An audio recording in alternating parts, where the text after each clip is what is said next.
Well, we're delighted to be welcomed here by 11-time All-Ireland champion, 7-time All-Star, and now after making her debut in the AFLW, Bríd, thanks very much for being with us, and you're welcome. Thanks a million, Mara. Thanks for having me. Bríd, good to hear an Irish accent. Good. You're used to hearing Cora out there as well, so not too far with Galway and Mayo accents. Yeah, she's in my ear the whole time, so it's good to have a bit of variety. Bríd, I suppose starting off, congratulations on the win, but it was brilliant getting a debut and a win. You had a good win, I suppose, with 36 points for the first match of the season. How did you feel in the game? How was it getting that debut? Yeah, I suppose in the lead up into it, there was probably a lot of emotion around it. In the build up to the weekend, it was probably heightened on Wednesday by the announcement of who was making their debut. So that was probably a highly charged kind of meeting. But it was great, and I suppose went in, hoping that I kind of give it a good shout. And yeah, I suppose I was probably very nervous, like probably the most nervous that I have been. I suppose it is a new challenge. It's a small bit of unknown territory, whereas I suppose when you go into any game of football at home, you kind of know what you're at. And I suppose, yeah, you kind of have years of experience in it. So probably was a bit more nervous than I normally would be. But I got such great encouragement from all the Giants players and from the Giants management. And started slowly, made a good couple of mistakes, but I grew into the game as it kind of went on. And I suppose thankfully the team finished strong, which was the main thing, and we got away from Mackay with the win. And I suppose, Bríd, maybe it makes it a bit easier having Cora there as well. I know she was able to hand you your jersey for your debut, but maybe it's that idea as well of even, that security and early that you can go and make those mistakes. That's how you learn, but you have that support in the background as well. Yeah, that's it, exactly. And I suppose, even she pulled me aside, even in the dressing room beforehand, she was like, just go out and play your own game, kind of like, play your own, trust your instinct. And I suppose just even little things like that. And she kind of chirped in my ear again at halftime, and it's probably just the boost I needed after kind of just, making a few silly mistakes. And I suppose, look, that's always going to be part of the course. And I suppose you could be beating yourself up more, in football, because it's such a free flowing game, whereas AFL women's sometimes can be a scrappier affair. So Alan, I suppose he's a great man, and he's great little kind of notes for players, but he just told us to kind of think like a goldfish. And a goldfish has a memory of 3 seconds. So after 3 seconds, if you've made a mistake, forget about it and drive on to the next thing. And I suppose that was the way we kind of adopted in the second half, thankfully. Yeah, great advice. And I suppose you mentioned there of management, how important it is, Bríd, but on Wastrel was featured on TG4 there about Eamon Ryan, and of course you had so many great years with Eamon. But how important do you see, I suppose, the influence that a good manager can have on a team and on a player like yourself? Yeah, massive. Like it's actually funny, I suppose last year I probably got to know Alan a lot more because I was kind of sidelined a lot more, and I had a lot more meetings with him and things like that. And I suppose I really saw that there was such a similarity between himself and Eamon in terms of both, I suppose, rely so much on the basics and how important the basics are, but I suppose more so than anything, they both understand the importance of investing in the person first. And if you invest in the person, you get so much more out of the player. So he's very similar to Eamon in what he gives to a player, and he's fully invested in this team, and it's great to be a part of it. And Bríd, I was reading up as well, you did an interview with Maurice Brosnan. You were speaking about kind of individual coaching sessions that yourself, Cora, and your husband Cora have been able to go along to. How beneficial have they been, and I suppose, is there good crack at them? Oh, sure, there is. I'd say there's even a touch of Irish in Alan. He loves the crack, he loves the banter and the slagging that'd be going on between the four of us. But I suppose, at the end of the season last year, when I was given the all clear, myself and Cork made the decision to stay on for a couple of more weeks, just to, I suppose, get the full experience of Australia. And while we were there, we said we'd train flat out with Alan. So he took us a good 3-4 times a week, and we trained for 5 weeks straight with him. And I suppose that probably brought us closer as well. And he saw how much we enjoyed it, and I suppose how determined we were to get as good as we could at it. And then, that carried on to this year. And I suppose Cora coming back was a massive reason for me coming back also. And, Alan just being the person that he is, it was kind of an easy decision to make towards the end. And we carried on with our extra sessions at the early part of pre-season. So there were still plenty of jokes flying. So he's a wonderful man and a wonderful manager. And Bríd, you were mentioned there, I know obviously you were talking about the injury and coming back from that, but how was that process helped, I suppose, by the club, but the resources maybe at the club and kind of the professionalism to help you get back on the road again?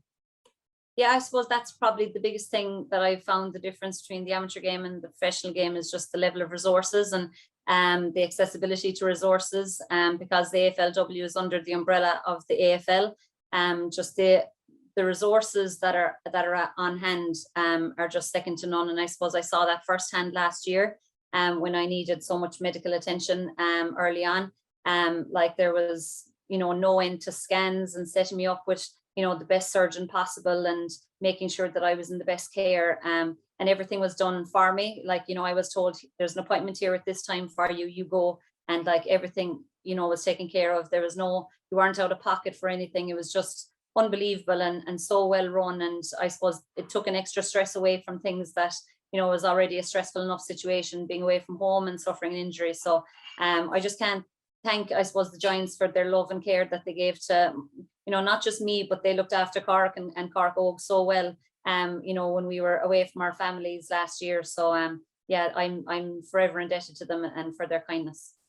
And Bríd, you mentioned your family there as well. How has it been, I suppose, getting a work-life balance? Because it is a professional sport, it is work. A huge amount of time has gone into training, to matches, and to be ready, I suppose, for your debut as well. Yeah, there has. I suppose, yeah, there was, like I said, there was a lot of logistics that needed to kind of be worked out at home during the summer.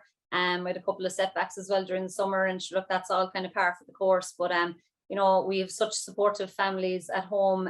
They definitely made it a lot easier for us to come back over a second time, and I suppose understood kind of our reasons for wanting to come back a second time.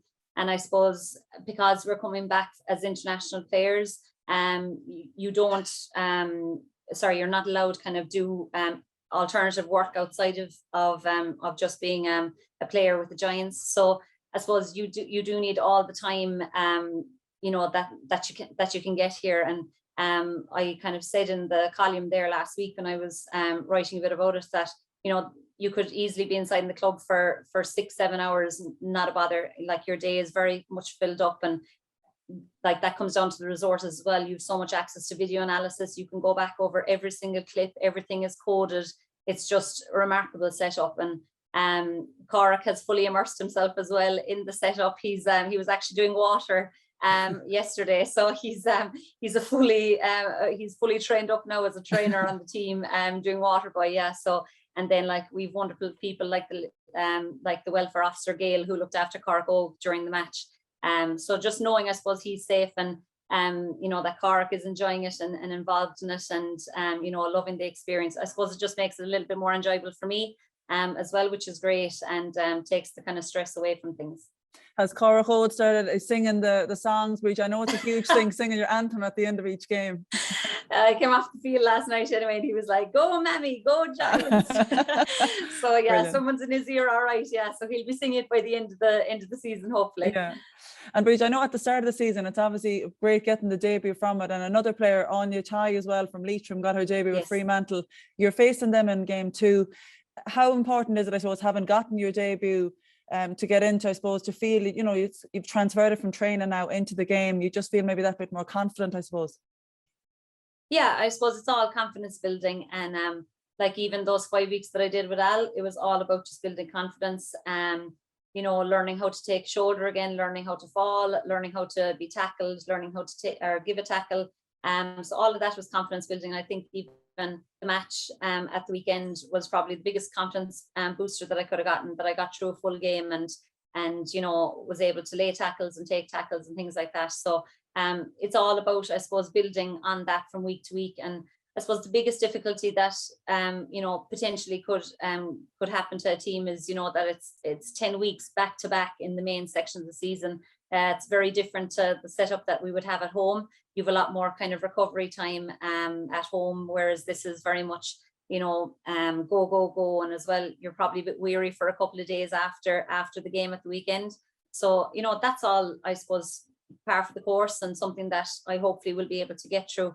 But yeah, we're playing Frio now next week, and they'd be a very different animal now to the Gold Coast Suns. They're an absolutely elite team, and I could not have been happier seeing Anitai run out there at the weekend, and to not just go out in her debut, but to absolutely have a stormer was just absolutely incredible. She's had 2 years of misfortune with knee injuries, and you know, to see her go out there and to do herself so proud and to do her family proud, and you know, she stayed over. She didn't come home during the summer to Ireland, so she stayed over to make sure that she came back in you know, the best possible condition, and by God, she's done that. So it'll be great to meet up with her next week, and hopefully she doesn't do too much damage to us. But yeah, it'll be great to, I suppose, test yourself against them. They'd be very much a more open, well, like they would be very contested, but they would be very much an open running team. So it'll be a different game to the game we just experienced. So looking forward to it, and every team poses a huge challenge, and hopefully we just step up to meet each challenge. And Bríd, speaking of the challenge, like obviously you had a lot of pre-season training, but what has the difference been, or what will it be now, I suppose, now that you're into the AFLW, the league itself, and in the championship? What's happening maybe with the difference in the training and how it's been stepped up? Yeah, I suppose the training that goes on during the season is definitely a lot more tactical, and it's a lot more opponent based. So you do an opposition review on around probably the Wednesday in the build up to the following week. So it's very much kind of always geared towards your opposition. It would be light enough training in terms of the amount of KMs that you'd clock up on the GPS, but it would be very much more, I suppose, getting your little tactics right and making sure kind of that you're finessed in a couple of different areas. But yeah, I'd say, you know, as the weeks go on, you know, like it'll pose huge challenges to teams. We already saw in round one, you know, 3 key players from 3 key teams went down with ACL injuries. So it's very much like, I suppose, the survival of the fittest, who can, you know, who has the best panel and who can kind of keep going the longest during the 10 weeks. So it's exciting. Obviously, you know, there's a great challenge in it, but just hopefully we all see improvement in the Giants as the weeks go on. And I suppose, Bríd, yourself and Cora have really set a marker for how to come back from injury and how to half maybe the time of recovery, how to really push yourself from it. Do you think that, I suppose, your own, the Irish way of playing, maybe the attitude you have, that's kind of rubbing off on the players a little bit, or that they're seeing maybe that coming out of the two of you, that it's impacting the team in a good way? Well, you'd hope so. Like I suppose they definitely think we're a bit tapped, that there's something a screw loose in us, like, you know. But in fairness, I think the mindset has been excellent in the team this year. They've recruited really well, you know, during the off season, and they've got in a few girls now that have real leadership capacity and have definitely laid down a marker for a lot of the team. So it's brilliant. There's definitely a renewed mindset in the Giants, and hopefully, you know, we can step up, as I said, from week to week. So it's great to get a winning start. I suppose this time last year we came up against Frio and, you know, had to come back with a defeat from Perth, which was difficult to take. So, you know, to get off to a winning start is always a good thing. So you must just, I suppose, take your positives from each round. And Bríd, what team, or I suppose, are there any players in particular that you're looking forward to coming up against, even in the first couple of games now, but in the matches themselves? Yeah, well, like that, Frio, I suppose, would be big contenders. So you want to just see how you pitch yourself against the best. Obviously, we were due to play Adelaide in a challenge game, in the practice game pre-season, so that never materialized. So I think that would have definitely set us up well for the start of round one. So that was probably another thing that was in the back of our heads. We were going in very cold kind of into the match at the weekend. So you would love to play for our Adelaide. We were all really, really hyped up for that match and just wanted to see how we would kind of get on versus one of the best in the competition. So there's plenty of great teams out there this year, and the standard is increasing year on year. So, you know, it's great to hopefully meet some of the Irish girls along the way as well. And it's 14 of you out there now, Bríd. It's definitely becoming, it's not just the exception to it now, and every team has more than a few kind of put through it. But do you see the benefit in having 2 of you in the one team there, rather than, it doesn't even have to be that it's Cora, but she's obviously a huge advantage to have in there, you know, rather than being at the team on your own, where some of the girls maybe are just the only Irish player? Of course, I suppose there's merits for and against, you know, like you see Rachel Kearns came out this year and went to Geelong and seems to have immersed herself brilliantly. Sometimes it's a case of, you know, you have to dive in head first and you don't have that comfort zone. So there's a merit for that as well. But I suppose from my point of view, I loved having Cora, you know, as a friend and as a colleague to come over to and play with. And you know, we would have known each other before coming out here, but our friendship level has definitely gone through the roof since in the last 2 years. And I suppose she really looked after me and the lads last year. And she's a great friend, and she's just such a kind person and a great teammate to have. So it's great to be playing on the same team as her finally. Was Cora happy with her record? You know, the oldest player, she obviously added 2 goals in, now again playing the AFLW. Has she had any celebrations since the match? Since the match, no, she wouldn't be one for celebrating now. She'd be low key enough about that, but she loves how the commentators just use the same couple of lines. You know, she's 40 years of age, oldest person in the competition. She's Irish. She loves the rain. So yeah, she's saying hopefully they'll get a few new lines for her going forward in the weeks that come. Yeah, I'll be making sure I have my research done now, Bríd. I'll go back in time. Exactly, yeah. Bríd, I suppose, what's your main aspiration even for the season? What would you be looking out for? Are there a few things maybe that you're really hoping this year to kind of knuckle down into as the season goes on? Yeah, I suppose, look, improvement is number one. Definitely, like, it's all well and good making a debut, but I want to see improvement in myself as the weeks go on. It's just, I suppose, you know, as a sports person, you know, be you young, old, male, female, you just want to get the best out of yourself and challenge yourself. And I suppose, you know, that's my reason for coming back. I want to set myself a challenge and hopefully, you know, meet it. And I hope I can do that.